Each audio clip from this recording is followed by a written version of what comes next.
accountability does not exist within the South African police services. These people are law upon themselves. On Saturday morning at 4 a.m., my previous residence was raided by the PKTT. I no longer live there. With a budget of hundreds of millions of rands a year, this corrupt unit can't even get an address right.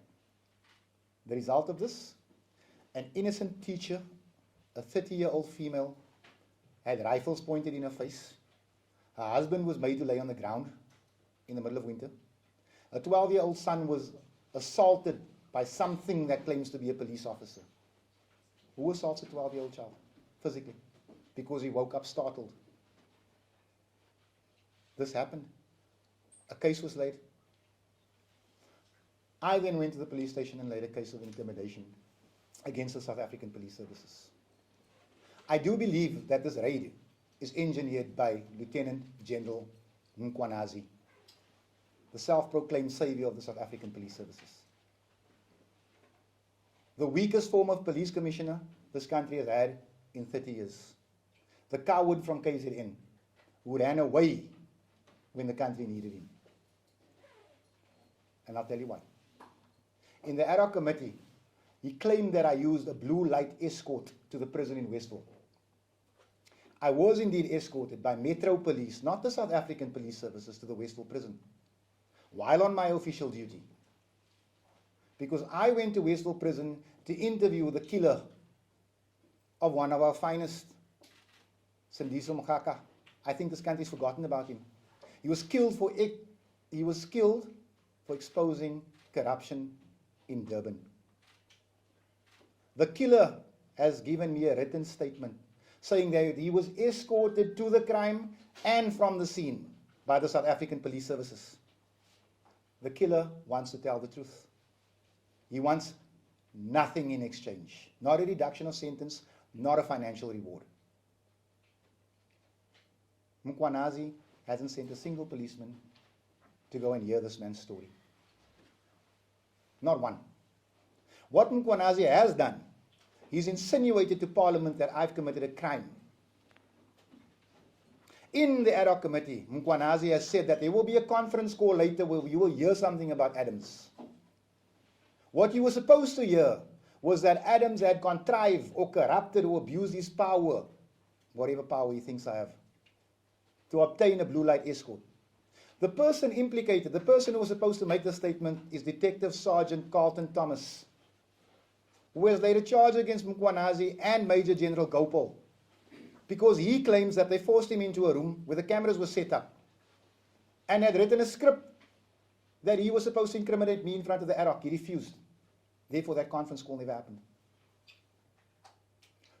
That raid on Friday, Saturday morning, was because on Thursday, I had asked Minister Kachalya why the National Commissioner is suspended, because he's charged, something I demanded, no one else did. But Dumisani Kumalo is still at work at Crime Intelligence, he's charged too. There's no consistency here. The minister couldn't answer, because there's no consistency here. Now, Mkhwanazi sends the PKTT after me. They want to arrest the people that are holding him accountable. They want to arrest the people that are exposing him. Good luck to them. I've given you the email from Mkhwanazi. I've given you the email from me. 3 weeks ago, I emailed the minister, Kachalya, and I said to him, I believe the PKTT is looking to contrive or obtain an arrest warrant for me. I said, I'm not a fugitive, neither am I a criminal. I'm happy to comply. Here's my attorney on record. I'll hand myself over to the police station, because I know what's coming. Mkhwanazi received this email. The PKTT hits an innocent house anyway. This morning, Mkhwanazi sends an email he tries to recall. I think he realized he made a mistake. There is apparently an arrest warrant out for me. I don't know what crime they say I've committed. I don't know how they obtained it. I don't know lied in their statement. But I'm going to comply with the process. However, I want to ask Mkhwanazi a very simple question. Or let me ask the country a question. Fani Masemola, the National Commissioner, Mkhwanazi's bra, the one that he tried to hold the country to hostage for so that he couldn't be arrested, is accused of defrauding this country of about 50 million rand in conjunction with Vusikat Matlala. He is given a warning letter and told to appear in court. Fadiel Adams was escorted by Metro Police to a prison to find out the truth, and he used to be arrested in the middle of the night, like a thief or a murderer. These people have no consistency because they don't understand the law. But what I want to say to you, is that in the middle of all this, Mkhwanazi must understand, I'm not going away. And the cases that we laid are not going away. And the evidence that we have is not going away. As a matter of fact, we have more evidence. And this week we'll be laying more charges against him. I want this country to understand something. On the 6th of June, 2025, Mkhwanazi became a hero. What was he doing in the 40 years before that? People forget this is a servant of the Vierkleur, a singer of the stem. One of those who used to tear gas people like us when we were fighting for our freedom. This is why they have no respect for democracy. This is why they have no respect for people, for humanity. I'm not done with Mkhwanazi. I understand that he's your hero. People must understand he's got feet of clay. This arrest must happen. I've told Patricia Mashali she can confirm it. Not all of us will survive this. Many of us will die. I, for one, am prepared to die. For this cause, for the cleanup of the South African Police Service, for the eradication of the criminals, I am prepared to die. Now let me give you an idea of how deep this rot runs. When this hit the fan, I wrote to Patikile. I WhatsApped him. I said, I can look after myself. But what I don't have is the expertise to know where to look. Show us where the blind spots are. I'm asking for a TRA, a threat and risk assessment. The general answered. 5 days later, no response from the SAPS. No one contacted me to do the risk assessment. I called Patikile. I messaged him again. I said to him, General, are you hanging me out to dry? The very next day I was called by some colonel. I said, bugger off, I don't trust you people. Ian Cameron walks into Parliament. He asked for a threat and, an assessment, and I think he asked for VIP protection. It was done immediately. Just so that you understand what's happening here. So if you don't comply, they'll hang you out to dry. But then I'll take you one step further than that. Yesterday I called the National Commissioner 10 times. I messaged her. I wanted to know what's happening. Why is this being allowed? The acting one. The acting. She didn't answer. She didn't reply. It appears that the National Commission is scared of these people too. These are powerful people. These are ruthless people. But you must understand one thing, Mkhwanazi. I'm not going to stop. I remember the song that you sent. You'll be the last motherfucker breathing. No, you won't. I will. But seeing as you love Tupac so much, let me give you a Tupac quote. Coward. A coward dies 1,000 deaths. A soldier dies but once. You are free to come and get me. I'm handing myself over to the police station of their choice. I want to see this bullshit warrant. I want to see the statements in it. And then the game begins. But I want this country to understand that this is not a saint. This is not a Mandela or Biko. This is de Klerk's boy. P.W. Botha would have called him a goeie ka. This is General Bulletproof Vest. This is General Louis Vuitton. This is General I ran away while KZN was burning, while proper soldiers were fighting. You're sanctifying the wrong people here. There are good policemen within the SAPS. I just don't know if any of them are generals. Thank you. Honorable Adams, thank you so much from the SAPC News. Just as a matter of clarity on the issues that you have raised, you haven't received the warrant. No, sir. And how did you came to know about it? When the raid happened at 4 o'clock in the morning, that woman obtained my number at about 6 o'clock from a friend. 6 a.m. She called me. I went there. I thought the SAPS was still there. I then took her to the police station where she laid the charges. I then went back home, printed a few documents, went out and laid my own charges. At that stage, I still don't know that there's a warrant. At 8:01 this morning, Mkhwanazi sends an email, he tries to recall. You can see it, it's in your pack. He tries to recall the email. That's when I see in his own handwriting that there is a warrant out for me. Now understand, I've made it clear to this man weeks ago, if you have a warrant, don't come with drama, man. Don't send rifles into my house. Don't come and traumatize and hit my kids and all that type of shit, which is what the PKTT is known for. I said, I'll hand myself over. What does he do? He allows it to happen anyway. This is intimidation. I'm not intimidated. He must understand the difference between he and I is I don't run from trouble. I will stand my ground even if I stand alone. Another point, Honorable Adams, is the issue of the property. You said this is a property that you used to previously. Is it under you still now or somebody else who's living in it? And where is the location of it? The property was sold about 4 months ago. Okay. The transfer happened about 8 weeks ago. So we have moved, it's not registered in my name. They went in there, they took pictures of this woman's ID, they assaulted a 12. It like it's that size. Assaulted him in front of his mother. Pointed rifles at the mother and the father while they did it. Like, what kind of people, what kind of animals are these? Like, do the Cape Flats Lighties not have enough violence imposed upon them? Now you got these type of thugs operating here. Now, let me ask you a question, South Africa. Sandiso Magaka meant something to us? He was killed. The killer is saying SAPS involved. He's saying it. He's mentioning Dumisani Kumalo's name. General Dumisani Kumalo's name. Mkhwanazi is refusing to investigate. But he sends his goons from KZN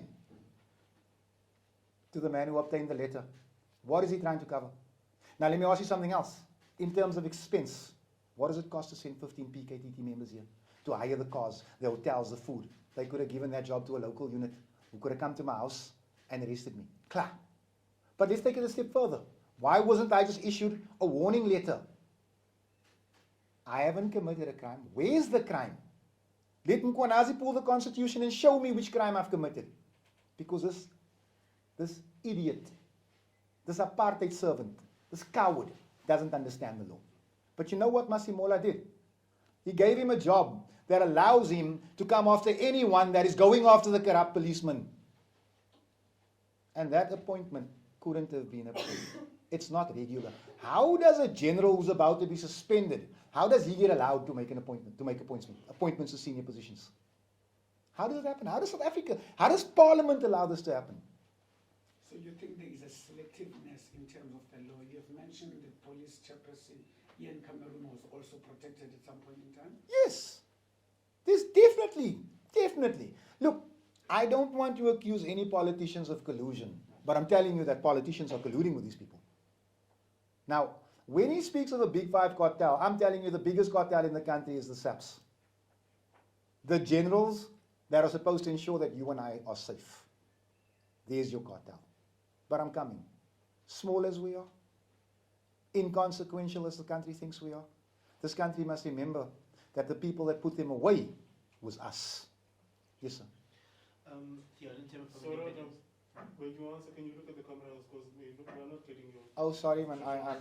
I'm having a personal conversation. Yeah, just look at, whenever you speak, look at this direction. Let me look at Wesley. It's hard to look at Wesley, but let me look at Wesley. Not easy to look at.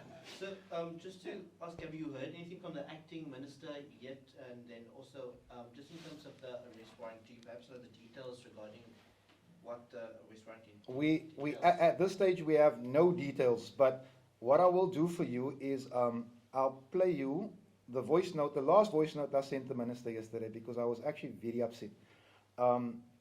Because if this is how the minister is going to treat a member of parliament whose life might be threatened, because at that stage we are not aware if this is an extraction, is it a kidnapping, is it arrest, is it a search and seizure, because these people refuse to produce any paperwork. Now, if this is how the minister is going to act, then I'm going to tell you off the bat that as much as I wanted Masemola out, the new one is not actually doing, she's just not doing justice to the job. And if she's not doing justice to the job, let me encourage the acting national commissioner, please step off. Please step off. If you are intimidated by these people, you don't belong in the job. We can find someone else. I'm just looking for... course I can't find it. Anyway, what was the next question while I look? Fadiel, do you perhaps have proof that the raid that took place yesterday was really intended for you? Like, what proof do you have? Also, does the PKTT have jurisdiction in the Western Cape to come and enforce an arrestment? Because you do say that they were unmasked and the vehicles did not have like proper branding for you to be able to know whether it's SAPS or PKTT. The evidence that I have is in the statement of the people who were harassed and assaulted by these people. They are saying they came into the house looking for Fadiel Adams. But did they say they were PKTT? Ma'am, there's only one unit in this country that operates like that with balaclavas, no identity. It's the PKTT. They are a bunch of thugs. Now, let me ask you this question. Of which political killing am I accused? Let me ask you that question. The PKTT, their mandate is to investigate and solve political killings. Of which political killing am I accused? Now, I said it from the word go. The PKTT is nothing more than a combat squad and a bullying mechanism for certain generals. I will not be bullied. Now, I thank God they didn't come into my house, because if they had touched my son, I'd have given them every reason to shoot. You said you opened a case. Yes, I did. Which police station? Lentegeur. I opened the case at Lentegeur police station. Now, if you want to know how corrupt the South African police service is, 18 hours later, I still haven't received the case number. You're supposed to get that thing within 45 minutes. Do you understand what's happening here? Does South Africa understand what's happening here?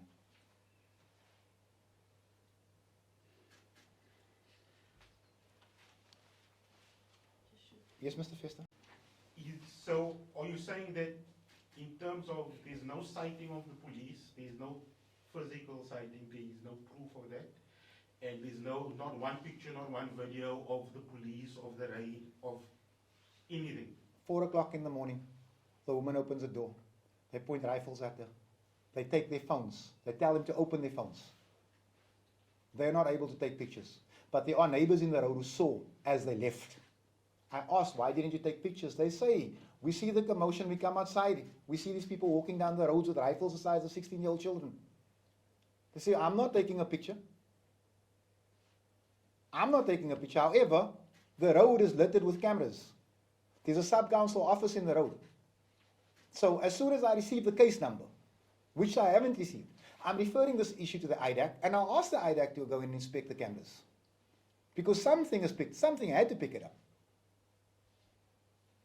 Unless someone is going to tell me that a woman that I've met once woke up at 4 o'clock in the morning, cut her own locks, told a 12-year-old lie about policemen that walked into his room and assaulted him. Maybe Mkhwanazi can get away with that. He gets away with everything else. So do you guys have evidence of that, of the broken locks and broken doors? And The broken locks, they did not break the doors. They were banging on the doors when she opened. But they did cut the locks. I can ask her to send you pictures. So where to from here? I'm writing to the Speaker of Parliament this morning. I'm writing to the Public Protector. I'm writing to the Human Rights Commission. But I'm looking forward to handing myself over, man. I'm looking forward to handing myself over. You see, Mkhwanazi forgets, I don't think he understands that this is a different type of animal. I essentially grew up in prison cells. And I appeared at the Wynberg Magistrates Court 4 every second week between the ages of 14 and 18 during my delinquency. I'm not afraid of the court system, or of a prison cell, or of a general who runs away. I'm prepared for this. We are going to clean out the South African police services, whether he likes it or not. But understand something. This man believes he's not accountable to anyone. The media, let me appeal to the media. You're supposed to be the watchdog of the country. Mine, his, everybody's. How are you not asking IPER how far the investigations into him are? How are you not asking how family members of his are absorbed into the South African police services as full colonels before they serve the day in the force? How are you not asking him, where's the progress on the Sindiso murder? Why are you not investigating this? Why is the media so intent on turning this man into a saint? You know who's a hero? General Theo is a hero. Robert McBride is a hero. Andre Lincoln, he was a hero. Mkhwanazi, an apartheid servant. Never will I respect that. Ek is my pa se kind. I will never respect an askari.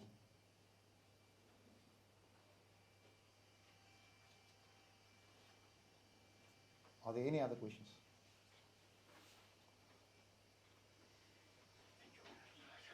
Oh, now I should become a salesman.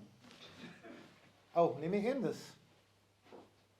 Mkhwanazi, when I run you out of the SAPS, which I will, consider a future in selling used cars or something. You're that good at it. Thank you.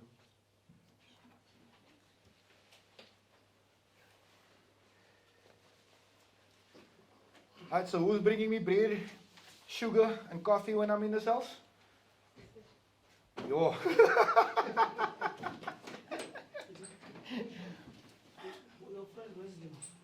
Don't worry, SAPS.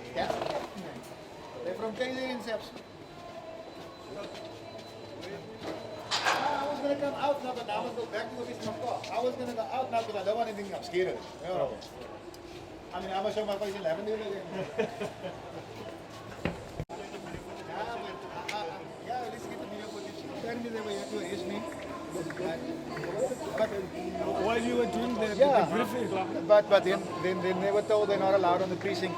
You see what I tell you about these people? They don't understand the law. They're not allowed on parliament grounds. Like this is what Mkhwanazi them command. Like what chance does the ordinary citizen have when you deal with policemen that don't understand the bloody law? It's just like they were here to arrest me. I came outside because I'm not afraid of arrest. I'm not afraid of them. But now they're gone. I think they realized that there was cameras here. Educate your damn staff. So how do you know they came here to arrest you? No, one of my staff members said that there were 3 policemen outside waiting for me. And then I said, well, okay, let's go. So, because like I told you inside, do you think I was joking when I said I'm ready to be arrested? I'm okay with it. But like I'm here, they're not here. I'm not going to stand here and get cold. They know where to find me. I'll be at home. I'm not hiding. General Mkhwanazi, the difference between you and I is I don't run from trouble, sir. Are you scared, Honorable Adams, about the security with your life? I'm scared for the country, sir. My life means nothing. Like literally, I'm worth more to my kids dead than alive. Take me if you want me, I'm okay. But fix the South African police services, those of you that are left behind. Listen to Patricia Mashali, she's telling you the truth. These people are corrupt, these people are criminals. They're colluding with criminals. That's why the National Commission is in court right now, next to a criminal. Listen to this woman. This country is in trouble. Kick Mkhwanazi out of the SAPS, do me a favor. Thank you. So besides the case that you've opened yesterday, are you planning to open another one, seeing that there were people allegedly who came to arrest you but couldn't find you? I don't think I can lay a case. I don't want to waste the police services time. We'll be laying multiple charges as of this week because we have more evidence of more fraud and corruption. Remember, the media is not talking about it. I've laid charges against Masemola. I've laid charges against Mkhwanazi with evidence. I think this is what brings this knee-jerk reaction. I think they can understand how the dominoes are falling. I think they understand that they're in deep trouble.